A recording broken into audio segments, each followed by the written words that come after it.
আসসালামু আলাইকুম রহমতুল্লাহি অবরাকাতু। প্রিয় দিনী ভাই এবং বোনেরা, দূরে কাছে, দেশে দেশের বাহিরে যে যেখান থেকে আজকের এই গুরুত্বপূর্ণ আমলের ভিডিওটি দেখছেন, আমার পক্ষ থেকে আপনাদের সকলকে জানাই আন্তরিক শুভেচ্ছা এবং অভিনন্দন। আল্লাহ পাক রব্বুল আলামিন পবিত্র কোরআনুল কারীমের মধ্যে বলেছেন, অনুনাজ্জিলু মিনাল কুরআনি ওয়ানুনাজ্জিলু মিনাল কুরআনি মা হুয়া শিফাউ ওয়া রাহমাতুল লিল মুমিনিন। আল্লাহ পাক রব্বুল আলামিন পবিত্র কোরআনুল কারীমের মধ্যে বলেন, এই পবিত্র কোরআনুল কারীমের মধ্যে সকল বিষয়ের সমাধান রয়েছে। আমি একটি দোয়া আপনাদেরকে শিখাবো। এই দোয়াটি ৩ বার বিসমিল্লাহ পাঠ করার পরে আপনি যদি কোনো রোগীর গায়ে হাত রেখে ৩ বার বিসমিল্লাহ পাঠ করে ছোট্ট একটি দোয়া পাঠ করেন, ওই রোগী যত বড়ই রোগী হোক না কেন, ওই রোগী ভালো হয়ে যাবে ইনশাআল্লাহ। এই ছোট্ট দোয়াটি আজকে শিখুন ইনশাআল্লাহ।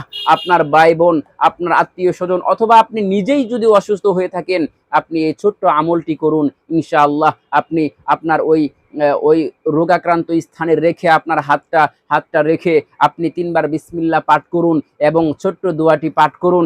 আপনি সুস্থ হয়ে যাবেন। আপনার ডাক্তারের কাছে যেতে হবে না, আপনার কোনো ফার্মেসির কাছে যেতে হবে না।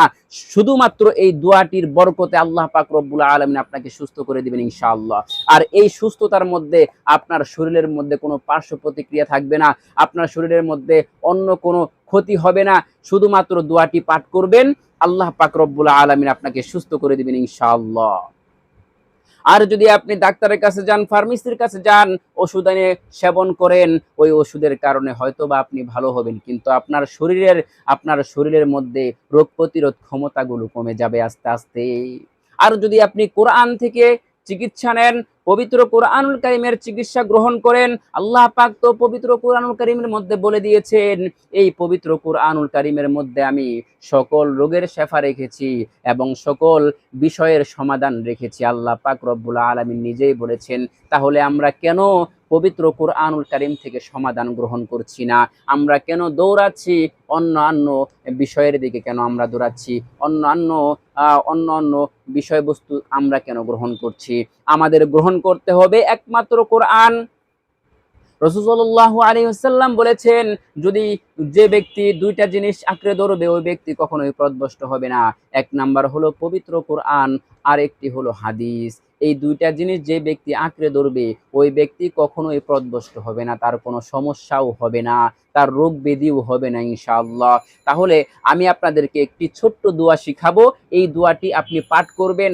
আপনার মা রোগাক্রান্ত হতে পারে, আপনার বাবা রোগাক্রান্ত হতে পারে, আপনার ছোট্ট ছেলে অসুস্থ হলে কতটা মা বাবার কষ্ট হয়, এটা একমাত্র মা বাবা জানে। গভীর রাতে, রাত ১টা, ২টা অথবা ৩টা বাজে, সকল ফার্মেসি বন্ধ হয়ে গিয়েছে, এমন সময় আপনার ছেলের অসুস্থ হয়ে পড়েছে, আপনার মেয়ে অসুস্থ হয়ে পড়েছে, তখন আপনি কি করবেন? আপনি চিন্তা করে পাচ্ছেন না। আপনি পবিত্র কোরআনুল কারীমের যদি আপনি এই দোয়াটি শিখে থাকেন, আপনি ওই গভীর রাতে আপনার সন্তানের শরীরের মধ্যে হাত রেখে এই ছোট্ট দোয়াটি আপনি পাঠ করুন। ইনশাআল্লাহ আপনার সন্তান পরিপূর্ণভাবে সুস্থ হয়ে যাবে।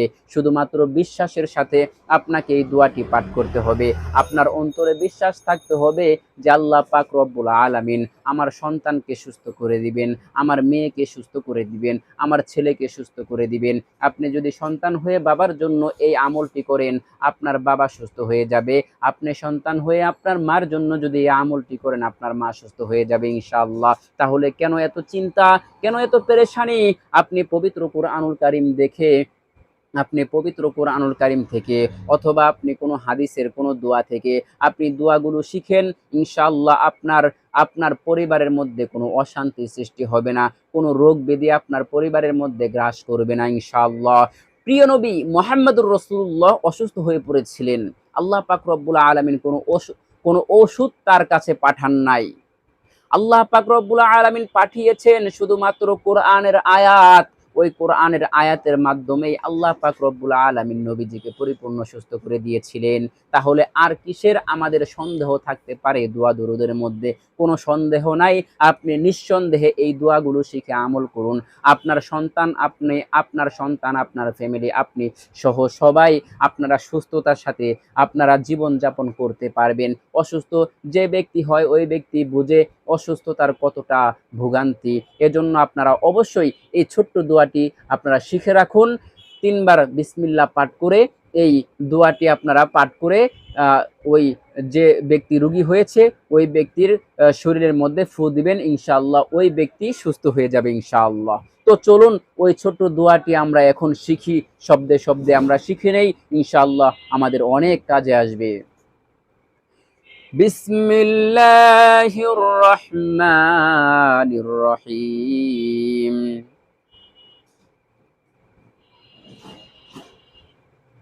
৩ বার বিসমিল্লাহ পাঠ করার পরে আপনি এই দোয়াটি পাঠ করবেন। আউযু বিইজ্জাতিল্লাহি ওয়া কুদরাতিহি মিন শাররি মা উজিদু ওয়া উহাযারু। আউযু বিইজ্জাতিল্লাহি ওয়া কুদরাতিহি মিন শাররি মা উজিদু ওয়া উহাযারু। এই ছোট্ট দোয়াটি আপনারা ৩ বার বিসমিল্লাহ পাঠ করবেন। প্রথমে এভাবে বিসমিল্লাহির রহমানির রহিম, বিসমিল্লাহির রহমানির রহিম, বিসমিল্লাহির রহমানির রহিম। ৩ বার পাঠ করার পর আপনি পাঠ করবেন আউযু বিইজ্জাতিল্লাহি, আউযু বিইজ্জাতিল্লাহি ওয়া কুদরাতিহি মিন শাররি মা উজিদু ওয়া উহাযারু।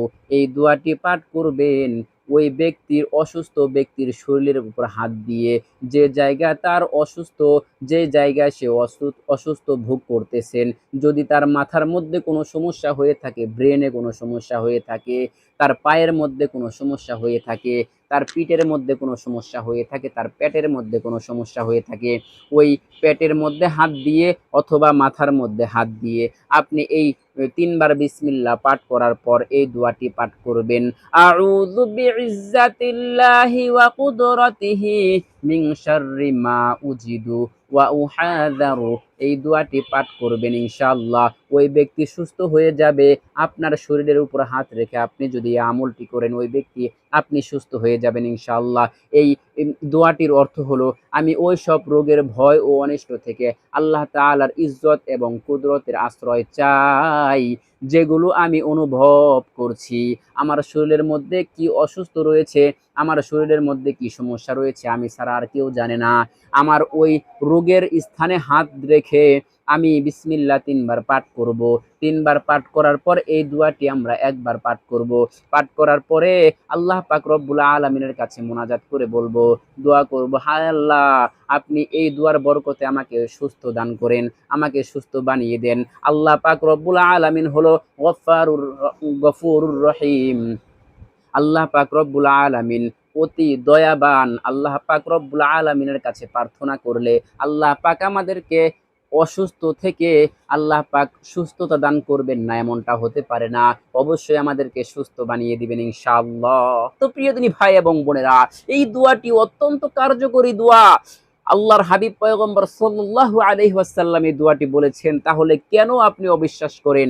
এই দোয়াটি আপনি ইনশাআল্লাহ আল্লাহর উপর ভরসা রেখে এই দোয়াটির উপর আমল করুন, ইনশাআল্লাহ আপনি সুস্থ হয়ে যাবেন, আপনার ফ্যামিলি সুস্থ থাকবে, আপনার পরিবার সুস্থ থাকবে, আপনাদের সুখী পরিবার হবে ইনশাআল্লাহ। তো প্রিয় দিনী ভাই এবং বোনেরা, ভিডিওটি যদি আপনাদের কাছে ভালো লেগে থাকে, যদি আপনাদের মনে হয় এই ভিডিওটি অনেক ভালো লেগেছে, এই ভিডিওটি আমাদের জন্য কার্যকরী, তাহলে অবশ্যই এই ভিডিওতে একটি লাইক দিয়ে আমাদের এই চ্যানেলের সাথে থাকবেন। পরবর্তীতে আপনাদের জন্য এরকম অনেক গুরুত্বপূর্ণ আরও ভিডিও আছে, এই ভিডিওগুলো আপনাদের জন্য উপস্থাপন করব, নিয়ে আসবো ইনশাআল্লাহ। এই চ্যানেলের আপনারা সাবস্ক্রাইব করে চ্যানেলটির অল নোটিফিকেশনগুলো চালু করে দিয়ে রাখবেন, তাহলে সবার আগে আপনারা ভিডিওগুলো পেয়ে যাবেন ইনশাআল্লাহ। তো প্রিয় দিনী ভাই এবং বোনেরা, আল্লাহ পাক রব্বুল আলামিন আপনাদেরকে সুস্থতার সাথে নেক হায়াত দান করুন, আমিন। আজকের মতো ভিডিওটি এখানে শেষ করে দিচ্ছি। আসসালামু আলাইকুম ওয়া রাহমাতুল্লাহি ওয়া বারাকাতুহু।